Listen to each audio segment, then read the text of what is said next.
ಈ ಪಾಕಿಸ್ತಾನ ಮೇಲೆ ನಮ್ಮ ಭಾರತ ಏನು ಮಾಡ್ತು, ಅವರು ಪ್ರತಿರೋಧ ವ್ಯಕ್ತ ಮಾಡ್ತು, ಎಲ್ಲ ಇಡೀ ದೇಶ ಒಗ್ಗಟ್ಟಾಗಿ ಇರ್ತಕ್ಕಂಥ ಪ್ರಯತ್ನ. ಸರ್, ಈ ಗ್ರೇಟರ್ ಬೆಂಗಳೂರು ವಿಚಾರವಾಗಿ ಅಶೋಕ್ ಅವರು ಒಂದು ಮಾತು ಹೇಳ್ತಾರೆ, ಅದು ಗ್ರೇಟರ್ ಬೆಂಗಳೂರು ಅಲ್ಲ, ಕ್ವಾರ್ಟರ್ ಬೆಂಗಳೂರು ಅಂತ ಹೇಳಿ. ಆರ್ ಅಶೋಕ್ ಕ್ವಾರ್ಟರ್ ಜ್ಞಾಪಕ ಇರೋದಲ್ಲ,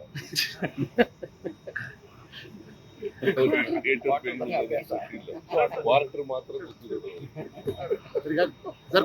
ಪಾಪ ಕ್ವಾರ್ಟರ್ ಹೇಳಿದ್ದಾರೆ. ಈ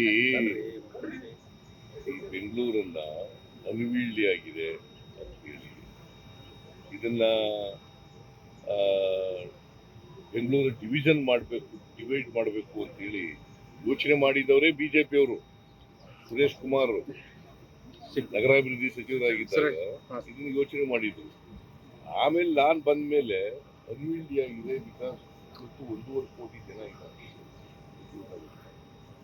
1.5 ಕೋಟಿ ಜನರನ್ನ ಒಂದು ಕಾರ್ಪೊರೇಷನ್ ಮ್ಯಾನೇಜ್ ಮಾಡೋದು ಬಹಳ ಕಷ್ಟ ಆಗ್ತದೆ. ಒಬ್ಬ ಕಮಿಷನರು ಮ್ಯಾನೇಜ್ ಮಾಡೋದು ಬಹಳ ಕಷ್ಟ ಆಗ್ತದೆ. ಅದಕ್ಕೆ ಆಡಳಿತಾತ್ಮಕವಾಗಿ ಬೆಂಗಳೂರು ಇರ್ತದೆ, ಗ್ರೇಟರ್ ಬೆಂಗಳೂರು ಇರ್ತದೆ. ಆಡಳಿತಾತ್ಮಕವಾಗಿ 3 ಅಥವಾ ಅದಕ್ಕಿಂತ ಹೆಚ್ಚು ಕಾರ್ಪೊರೇಷನ್ಗಳನ್ನ ಮಾಡಬೇಕು ಅಂತೇಳಿ ನಾನು ಹಿಂದೆ ಇದ್ದಾಗಲೇ DS ಪಾಟೀಲು, ಸಿದ್ದಯ್ಯ ಅವರ ಅಧ್ಯಕ್ಷತೆಯಲ್ಲಿ ಸಮಿತಿಯನ್ನು ಮಾಡಿದ್ದೆ. ನಾನು ಹಿಂದೆ ಮುಖ್ಯಮಂತ್ರಿ ಆಗಿರ್ಬೇಕು, ಗೊತ್ತಾಯ್ತಾ. ಈ ಸಾರಿ ಮತ್ತೆ ಅಧಿಕಾರಕ್ಕೆ ಬಂದ ಮೇಲೆ ಅದನ್ನು ಮುಂದುವರಿಸಿದೆ.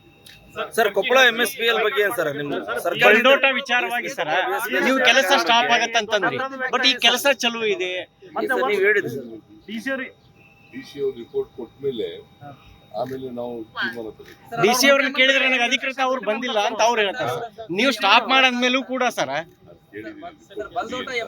ಪರಿಸ್ಥಿತಿ ಏನಿದೆ ಇಲ್ಲಿ ರಿಪೋರ್ಟ್ ಎಲ್ಲ ಬಲ್ದೋಟದ್ದು MOU ರದ್ದು ಮಾಡ್ತಾರೆ. ಇಲ್ಲಿ ಜನರ ಆಶಯ ಅದೇ ಇದೆ.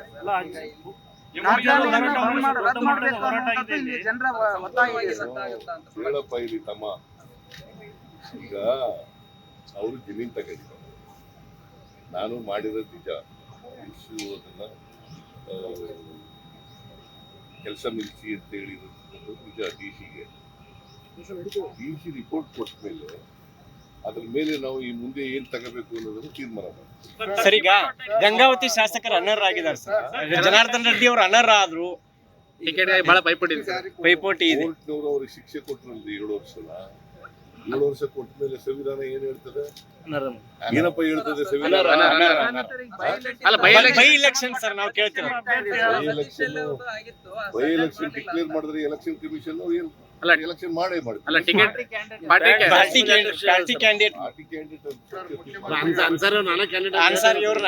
ಪಕ್ಷ ತೀರ್ಮಾನ ಮಾಡ್ತದೆ, ಎಲ್ಲವರಿಗೆ ಕೊಡ್ತೀವಿ. ಬೈ ಎಲೆಕ್ಷನ್ ಅಲ್ಲಿ ಗೆದ್ದೇ ಗೆಲ್ತೀವಿ. ನಿಮ್ಮ ಬಗ್ಗೆ ಬಹಳ ಮಾತಾಡ್ತಿದ್ರು ಸರ್. ರೆಡ್ಡಿ ಅವರು ನಿಮ್ಮ ಬಗ್ಗೆ ಬಹಳ ಟೀಕೆ ಮಾಡ್ತಿದ್ರು, ಜನಾರ್ದನ್ ರೆಡ್ಡಿ ಅವರು. ಪ್ರಜಾಪ್ರಭುತ್ವದಲ್ಲಿ ಟೀಕೆ ಮಾಡೋದಕ್ಕೆಲ್ಲ ನಾವು ತಲೆ ಕೆಡಿಸ್ತೀವಿ. ಯಾವ್ದು ಸತ್ಯ ಇದೆ ಅದನ್ನ ಮಾತ್ರ ಹೇಳ್ತೀವಿ. ಜನರು ಏನ್ ಮಾಡ್ಲಿಕ್ಕೆ ಸಾಧ್ಯ ಆಗ್ತದೆ, ನಾವು ಏನ್ ಸಾಧನೆಗಳು ಮಾಡಿದೀವಿ ಅದನ್ನ ಹೇಳ್ತೀವಿ. ಸರ್, ಈಗ ಒಂದು ಪ್ರಶ್ನೆ ಸರ್, ಈ ಕಾರ್ಯಕ್ರಮದ್ದು ನಾನು ಪಾದಯಾತ್ರೆ ಮಾಡಿದ್ದೆ. ಇದನ್ನ ಅಕ್ರಮ ಗಣಿಗಾರಿಕೆ ಬಗ್ಗೆ ಪ್ರಸ್ತಾಪ ಮಾಡಿದ್ದೆ. ಹಿಂದೆ 2009ರಿಂದ 13ರವರೆಗೆ ವಿರೋಧ. ಆಗ ನಾನು ಪ್ರಸ್ತಾಪ ಮಾಡಿದ್ದೆ. ಸಂತೋಷ್ ಹೆಗ್ಡೆ ಅವರು ಒಂದು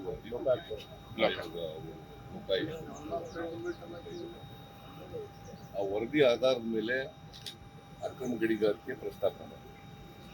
ಆಗ ಇವರೆಲ್ಲರೂ ಕೂಡ ನುಗ್ಗು ಬಂದ್ರು ನನ್ನ ಮೇಲೆ.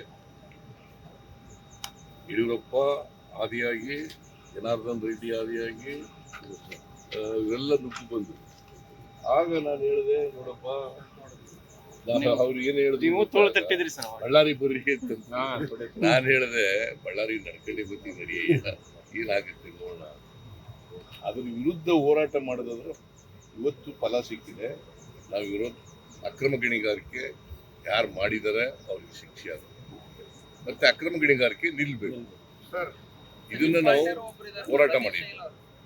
ಅದನ್ನ ಸುಮಾರು ಬೆಂಗಳೂರಿಂದ ಬಳ್ಳಾರಿಯವರಿಗೆ ಪಾದಯಾತ್ರೆ ಮಾಡಿದ್ದು 320 ಕಿಲೋಮೀಟರ್ ಪಾದಯಾತ್ರೆ ಮಾಡಿದ್ದು.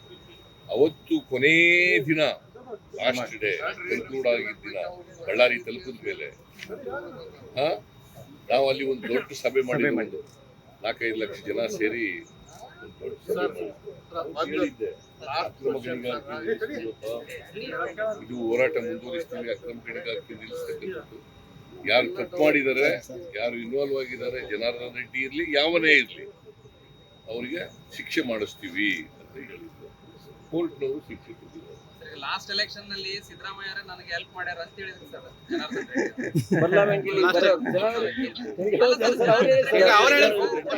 ಓಪನ್ ಸ್ಟೇಟ್ಮೆಂಟ್ ಸರ್ ಅವ್ರು ಹೇಳಿದ್ದು ಸರ್.